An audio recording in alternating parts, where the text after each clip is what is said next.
कहानी भरतपुर गांव के शेट्टी परिवार की कहानी है, जिसमें हरिवंश शेट्टी अपनी पत्नी और 3 बेटियों के साथ रहता है।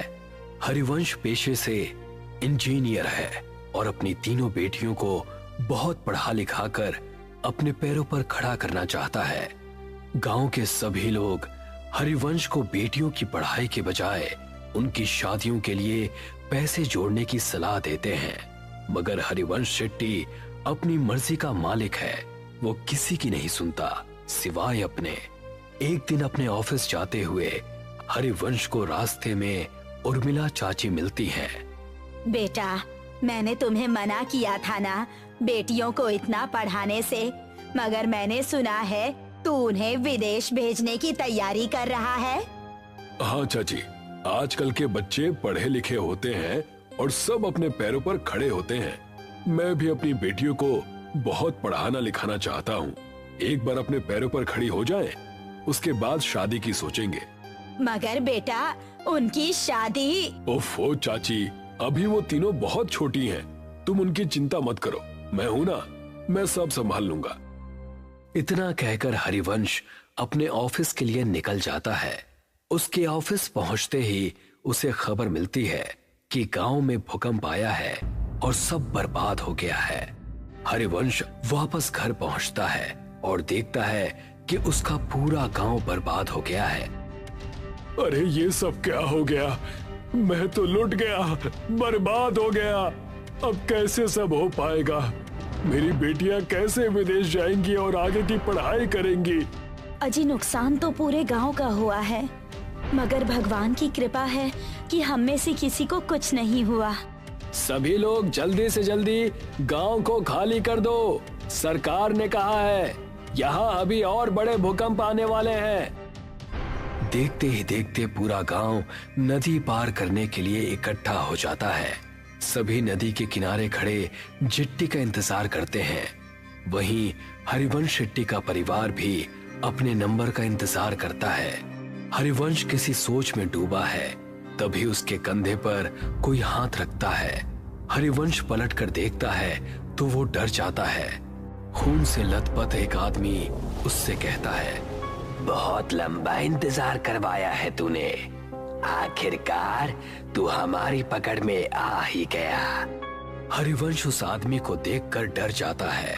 वो आसपास देखता है, सभी लोग नॉर्मल हैं। ऐसा लगता है जैसे हरिवंश के अलावा किसी और को वो आदमी नजर ही नहीं आ रहा। कौन हो तुम और मेरा इंतजार क्यों कर रहे थे? आत्मा कुछ कहती कि तभी हरिवंश की सबसे छोटी बेटी उससे कहती है, पापा, हम कब से यहाँ इंतजार कर रहे हैं। सबका नंबर आ रहा है, मगर हमारा बोट में नंबर ही नहीं आ रहा। अब तो मुझे बहुत जोर से भूख भी लग रही है। क्या दिन देखने पड़ रहे हैं ना इंजीनियर। जब अपनों के साथ कुछ बुरा होता है ना, तो हमें कहीं चैन नहीं मिलता। सही कहा ना मैंने? मगर तुम हो कौन और मुझसे क्या चाहते हो?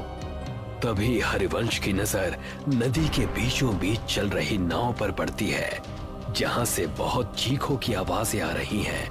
नाव नदी के बीच हिचकोले खाने लगती है। तभी हरिवंश की नजर नदी में कुछ आत्माओं पर पड़ती है, जो जेट्टी से कुछ लोगों को पानी में गिराने की कोशिश कर रहे हैं। जो आदमी नदी में गिरता जाता है, वो आत्माएं एक एक करके उनका गला मरोड़ती, तो कोई आत्मा किसी का खून पीती है। इतना भयानक मंजर देखकर हरिवंश मन में सोचता है, शायद इन आत्माओं को आदमियों से प्रॉब्लम है, इसीलिए ये सिर्फ आदमियों को मार रही हैं। अगर मैं मेरे परिवार के साथ गया तो ये मेरे साथ साथ उन्हें भी नुकसान पहुंचा सकती हैं, जो मैं बर्दाश्त नहीं कर सकता। इतना सोचते हुए हरिवंश वहां से उल्टा गांव की तरफ भागना शुरू करता है और उसके परिवार वाले उसे वापस आने को कहते हैं। अरे, वहाँ कहाँ जा रहे हैं आप? गांव में खतरा है, लौट आइए। हाँ पापा, वापस आ जाइए ना प्लीज।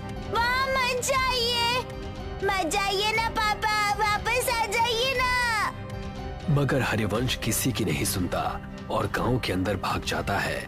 वो जैसे ही गांव में जाता है, वो देखता है वहां कोई नहीं है, एकदम सन्नाटा छाया हुआ है। हरिवंश अपने उजड़े हुए गांव को चारों तरफ से देखता है। तभी उसे एक आत्मा उसकी ओर दौड़ती हुई नजर आती है। हरिवंश अपनी जान बचाकर वहां से भागता है। भागते भागते थक जाने के बाद हरिवंश एक सरकारी स्कूल की बिल्डिंग के बाहर बैठ जाता है।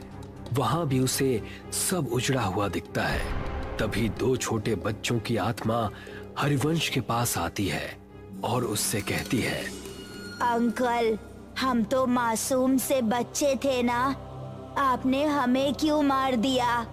अब आपका नंबर है। मैं इन बच्चों को क्यों मारूंगा भला? मैं खुद बेटियों का बाप हूँ। हे भगवान, ये सब क्या हो रहा है मेरे साथ? वहाँ मेरा परिवार भी अकेला है। मुझे लगता है इन सबको कोई गलतफहमी हो रही है। हरिवंश ऐसा मन में सोच रहा होता है कि तभी एक भयानक औरत की आत्मा वहां आ जाती है और हरिवंश से कहती है, जब अपने परिवार से इतना प्यार करते हो तो दूसरों के बारे में कभी क्यों नहीं सोचते? अब तुम मरोगे और बहुत बुरी मौत मरोगे। हरिवंश ये सब देखता है और फिर इधर उधर भागने लगता है। वो भागते भागते वापस नदी के किनारे आ जाता है, मगर इस बार वो देखता है कि वो जहां खड़ा है वहां कोई भी नहीं है। तभी वो देखता है एक और चिट्टी नदी के अंदर जा रही है, जिस पर कुछ आत्माएं हमला करती हैं। हरिवंश को ये पहले समझ में नहीं आता। तभी वो देखता है कि गांव की तरफ से दौड़ती हुई आत्माएं हरिवंश के पास आ रही हैं। अब मेरा बच पाना मुश्किल है भगवान, मेरे परिवार का ध्यान रखना। तभी सामने से आती हुई आत्माएं उस पर जैसे हमला करती हैं। हरिवंश का पांव टकराता है और वो गिरते गिरते बचता है। वो अपनी नजर घुमाता है तो वो देखता है कि नदी पर एक पुल बना हुआ है। ऐसा कैसे हो सकता है? अभी तो यहाँ कुछ भी नहीं था, ये पुल कहाँ से आ गया? हरिवंश को लगता है कि शायद इस मुश्किल घड़ी में उसे कुछ समझ में नहीं आ रहा है। ये पुल पहले से ही यहाँ होगा, मगर उसने नोटिस नहीं किया। हरिवंश बिना कुछ सोचे समझे उस पुल पर चढ़ जाता है और वहां से दूसरी तरफ भागना शुरू करता है। भागते भागते वो ब्रिज के सेंटर में आ जाता है और यहाँ पहुंचते ही उसकी नजर नदी की दूसरी तरफ पड़ती है, जहाँ उसका परिवार उसे बुला रहा है। हाँ सुधा, मैं आ रहा हूँ। हाँ बेटा, मैं बस अभी आया। हरिवंश जैसे ही कुछ कदम पुल की दूसरी तरफ दौड़ता है, उन दो बच्चों की आत्माएं उसके सामने आकर खड़ी हो जाती हैं। वो उन्हें देखकर डर जाता है और पलट कर देखता है। वो देखता है बहुत सारी डरावनी आत्माएं उसे घूर रही हैं। नहीं, अब मेरा बच पाना मुश्किल है। मुझे तो मेरा कसूर भी नहीं पता है। पता नहीं ये सब मेरे पीछे क्यों पड़ गए हैं। तभी उनमें से एक आदमी की आत्मा हरिवंश को कहती है, मैं इसे छोड़ूंगा नहीं। इसकी वजह से मुझसे मेरा परिवार छिन गया। इस आदमी का जिंदा रहना बहुत खतरनाक है। अगर आज हमने इसे छोड़ दिया तो ना जाने ये कितने और लोगों को मौत के घाट उतार देगा। मुझे छोड़ दो। आप सबको कोई गलतफहमी हुई है। मैंने किसी का कुछ नहीं बिगाड़ा। तभी एक दूसरी आत्मा हरिवंश के पास आती है और कहती है, हरिवंश, तुम्हें याद है जब सरकार की तरफ से तुम्हें सरकारी स्कूल बनाने का ठेका नहीं मिल रहा था तो तुमने पैसे देकर वो टेंडर अपने नाम पर ले लिया था। तुम वो 5 साल पुराने टेंडर की बात कर रहे हो? हाँ, क्योंकि मुझे वो प्रोजेक्ट किसी भी कीमत पर चाहिए था। मेरी बेटियां शहर में पढ़ने जाती हैं और वहाँ की फीस बहुत ज्यादा है। मैं गांव में रहने वाला इंजीनियर भला उनके सपनों को कैसे पूरा कर पाता? तो मैंने रिश्वत देकर वो टेंडर अपने नाम करवा लिया था। मगर किसी को इस बात से क्या प्रॉब्लम हो सकती है? हरिवंश के ऐसा कहते ही वो स्कूल के बच्चे उसके सामने आकर कहते हैं, अंकल, अगर आप वो टेंडर नहीं लेते तो आज हम जिंदा होते। इसका क्या मतलब है? इसका सिंपल सा मतलब है अंकल कि आपने बच्चों के भविष्य का ध्यान रखा, मगर गांव में रहने वाले गरीब परिवार के बच्चों का ध्यान नहीं रखा।